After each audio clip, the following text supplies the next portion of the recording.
Lagyan nyo ng fish sauce. And this one is a muzzle also. This the pabaya na banana. May mga tanong. What's up? Bakit ka na?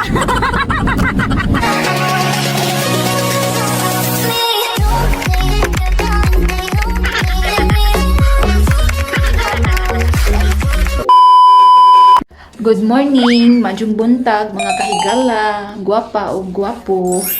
Mag-good morning din tayo sa ating mga halaman na mga bishes. Tawag ko nito mga bishes dahil binigay ito lahat ng aking mga bishes dito, char. So ngayon, ang aking recipe today is magawa lang ako ng simple seafood soup.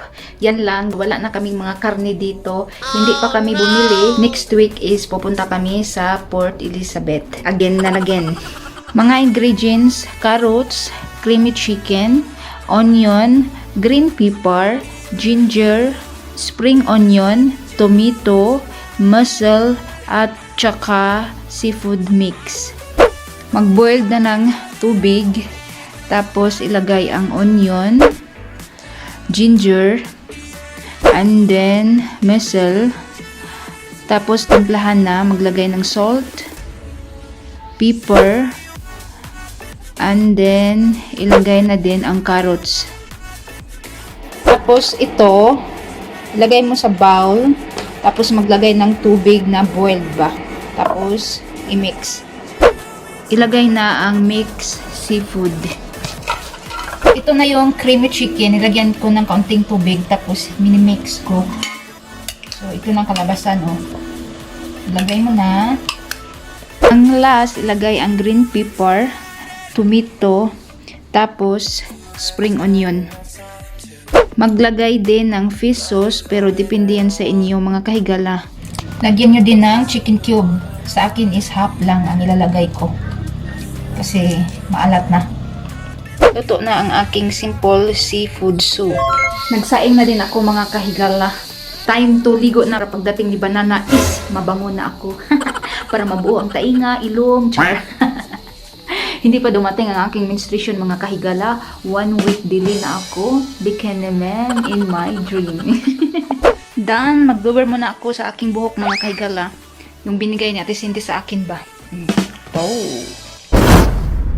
Tapos na ako nag-blower sa aking buhok mga kahigala. And then, tapos na din kami nag-lunch ni Banana. Pero si Banana is nandun sa labas, no?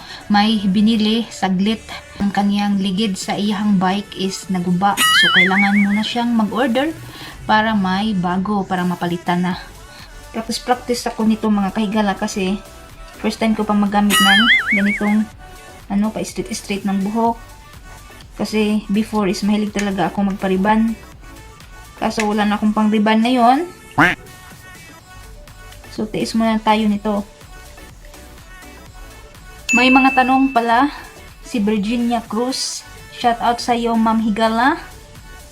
Ang kanyang mga tanong is, may asawa ba dati si Banana?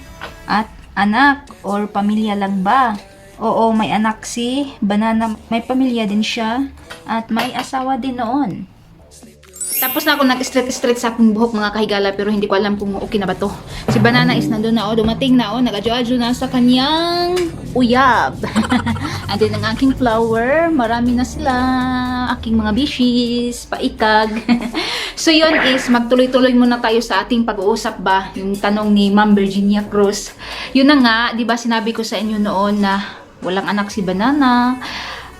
Hindi ko yun sinabi sa inyo dahil ayaw ni Banana, no? Pero ngayon, okay na siya. 3 ang kanyang mga anak, puro babae, kaso wala dito. Dahil nagka-problema, malaking problema. Hindi ko lang sasabihin sa inyo mga kahigala kung ano ang dahilan. Baka malaman nyo lang soon, pero hindi pa ngayon kasi hindi pa pwede. Ang pamilya naman ni Banana, ang kanyang mama is nandun sa Pretoria. Ang kanyang papa is, at may isang kapatid din siya doon. And then may isa din na nasa New Zealand. 3 lang kasi sila magkapatid mga kahigala. Si Banana lang ang lalaki, 2 ang babae. Papunta kami sa bahay ni Yeah, but- Tisinde, magkuha ng succulent But ba? once you've potted all of these plants, I am taking Rennie's idea and I'm going to next day next to the fish, guys, and I'm going to sell them all. Okay, easy 2,000 rand for all of these pot plants. Okay.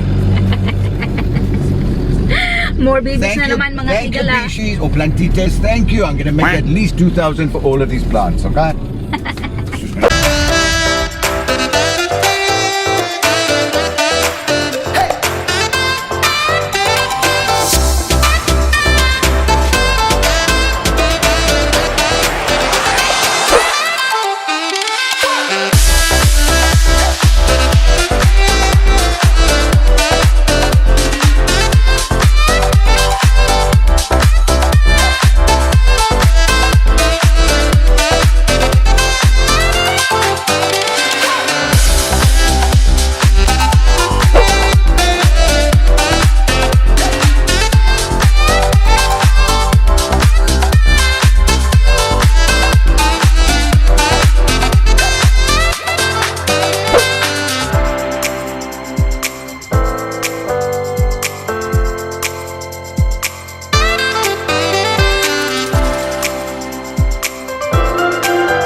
Ito lahat binigay ni Ate Cindy sa akin. Naks, more bibi, more succulent na naman. Gabi na dito mga kahigala. Hindi ko alam na nagluto pala si Banana, no? Kasi doon ako sa kwarto ba? Nag-watch ako ng movies. Nagluto si Banana ngayong gabi para daw bukas, para hindi na daw ako magluto. Napakaswerteng asawa, napakaswerteng higala. Sana all. I have just cooked tomorrow's lunch because Mom here is very lazy. She likes to lay on the bed. She likes to play on her phone. She doesn't like to do too much. She doesn't want to clean the house. So I've made lunch for tomorrow. It's a surprise. Come. Have a look. It's a very simple lunch. Wow. It's called mussel pasta. Wow. So this is what we're having for tomorrow. And then you can just do maybe something with it, a little bit of stir-fried cabbage. Or I must get some salad.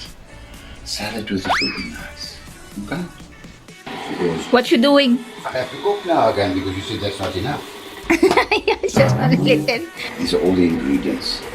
I can't tell you what it is because if I tell you what it is, then I have to kill you, alright? Because then you'll know how to make this. Just add. Yeah, add more. It's nice, ah. I like it. Because you cook with love. Do I cook with love? Yeah. Shit. Nag-try sa apron mga kay.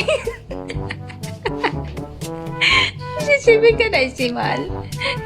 Come. Must I add it back? Come. It's too small, man. Don't make it like this, man. Alak. Go. Take it the other one. This one.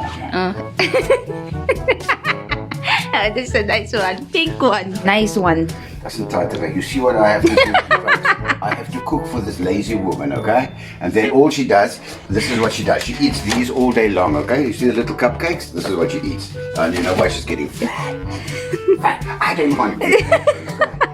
Put it there. I just want to say this to the Bishis, okay? Look at him. He's busy here. He's throwing spices in. He's going to cook now, and she's going to go lay on the bed. Can you believe it? Lazy woman. Go to bed. Would you like tea later on, ma'am? Huh? Can I bring you your tea in bed? I'm finished. I'm cooking for tonight.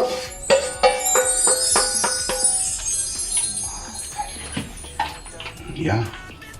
Wa man siya tugnawa. Uy, kukas-kukas man. It's not cold, man. No, I've been looking hard. Look at that. That is a muscle. And this one is a muzzle also. This down. Did you? I will check here if clean ba clean. Yeah. O, sometimes pag lalaki talaga ating banana magluto is napakadumi, no? Yeah, check. Ano natin, be? Yeah, is it clean? Is it clean? No, it's not. It's clean. It's spotless. It's spotless. Okay, it's spotless. Ganito kami dito mga kahigala ni Banana, no? Magtinabangay. Si Banana is hindi pabaya na banana. Bahalang pobre, basta kay Alegre mo na ang importante. So, that's all for the whole day mga kahigala. Don't forget to like and subscribe mga kahigala. Ang lagi niyong tandaan is be patient, be humble, be simple sa buhay para always happy. And most of all, be kind. Bye! Ingat! God bless mga kahigala!